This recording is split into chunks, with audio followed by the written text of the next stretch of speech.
Alors oui, je représente la mutuelle Mutami et Mutami milite depuis toujours en faveur d'une protection sociale de haut niveau. Nous militons pour améliorer l'accès aux soins de santé, bien évidemment. Nous militons pour aller vers un système préventif et pas seulement curatif. Et bien sûr, nous voulons défendre les intérêts de tous nos adhérents, mais de tous les citoyens. Il nous a donc paru évident de rejoindre ce collectif et de mener la bataille auprès des associations, des chercheurs et des mutuelles pour engager un rapport de force et faire entendre notre voix pour alerter sur les dangers et les conséquences de l'amiante et des pesticides. Aujourd'hui, peut-être plus que jamais, de plus en plus de gens se rendent compte que le capitalisme a transformé notre vie et la planète en une simple marchandise. À mon sens, c'est un système qui n'est pas durable du point de vue de l'environnement et qui est injuste socialement parlant. Et qui de plus n'est pas capable de garantir le bonheur et des conditions de vie dignes pour toutes les personnes n'importe où sur la planète. Donc nous voulons un autre modèle et c'est aussi pour cela que nous nous engageons. Alors, que demandons-nous ? Nous sommes ici au Parlement européen, instance importante qui décide de l'avenir de tous les citoyens. Alors nous souhaitons un véritable plan d'action en faveur d'une Union européenne de la santé, qui est déjà en fait partie intégrante du socle européen des droits sociaux. Alors ce socle, je le rappelle, a quand même été proclamé en 2017 par la Commission Juncker et salué par tous les États membres. Aujourd'hui, en 2024, nous sommes bien loin du compte. Alors sur le papier, on peut dire que tout est beau. Nous fixons des objectifs, parfois des échéances,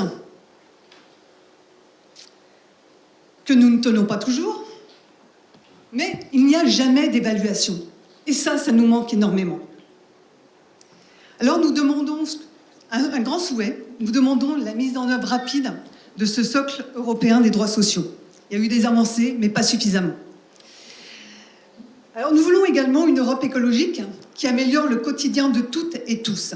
Et concernant les pesticides, le récent rejet du règlement sur l'utilisation durable des pesticides, qui visait à réduire de moitié l'usage des pesticides à 2030, marque un recul important pour la transition agroécologique et un risque majeur pour l'environnement et la santé des Européens.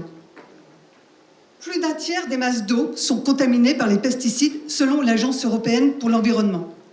Cette pollution généralisée de l'environnement par les pesticides doit pousser les États membres à agir et le Parlement européen à se ressaisir pour protéger la santé des citoyens et des écosystèmes. Alors, même si ce règlement aujourd'hui n'a plus d'avenir, nous souhaitons que le Parlement se mobilise, soit à travers la réforme de la PAC, ou encore rapidement sur la directive sur les sols, pour maintenir une ambition importante de réduction de l'usage des pesticides en agriculture. Et évidemment, prendre en compte la santé de tous nos citoyens. Je vais calculer mon temps pourtant. Alors, juste sur l'amiante, très rapidement, parce que l'amiante a été interdite en France en 1997. Mais malheureusement, c'est toujours un sujet d'actualité. Alors, je pense qu'il est utile de rappeler qu'en matière de protection, d'information, de surveillance médicale spécifique et de suivi post-professionnel, il existe bien des inégalités entre les pays membres. La France, en l'occurrence, est toujours à la traîne sur ce sujet.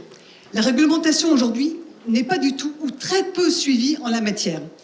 Pour exemple, en 2007, l'INRS estimait entre 1 et 2 millions de salariés exposés aux dangers de l'amiante dans le cadre de leur activité professionnelle en France. Aujourd'hui, seulement quelques milliers de retraités sont suivis dans le cadre de leur post-exposition, contre plus de 700 000 en Allemagne. Alors, en plus du drame humain que cela peut représenter, le coût de la prise en charge tardive des victimes de l'amiante pour notre système de soins sur 20 ans représente plus de 30 milliards d'euros. Et ça, c'est une source du ministère du Travail. Ce coût, en plus, est largement sous-estimé, puisqu'il ne prend pas en compte l'exposition passive. Alors, nous sommes bien loin du précepte pollueur-payeur, et nous continuerons la lutte.